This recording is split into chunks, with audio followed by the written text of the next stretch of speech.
नमस्कार. आज देशातील माझ्या प्रत्येक बहिणीला आणि अर्थातच भावांना देखील दिलासा मिळालाय. मोदीजींनी सांगितलं होतं ते करून दाखवलं.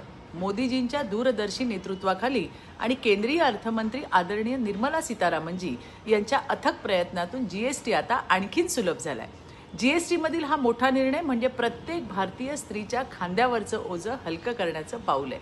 घर चालवताना किंवा लहानसा व्यवसाय सांभाळताना करांच्या गुंतागुंतींशी झुंज द्यावी लागते. पण आता 5% आणि 18% अशा सुलभ स्लॅब्समध्ये पारदर्शकता, सुलभता आणि बचत हे तिन्ही एकाच वेळी मिळणार आहे. सर्वात महत्त्वाचं म्हणजे शिक्षण, आरोग्य आणि जीवन विमा जीएसटी मधून वगळण्यात आले. म्हणजेच मुलांच्या शिक्षणाचा खर्च, कुटुंबाच्या आरोग्याची जबाबदारी आणि भविष्यासाठीचा विमा यावर आता कराचा अतिरिक्त भार नसणार आहे. हे निर्णय प्रत्येक आईला, प्रत्येक गृहिणीला आणि अर्थातच सर्वांसाठी अत्यंत दिलासा देणार आहेत. ही केवळ कर सुधारणा नाही तर ईज ऑफ लिव्हिंगचा खरा पाया आहे. धन्यवाद. जय हिंद, जय महाराष्ट्र.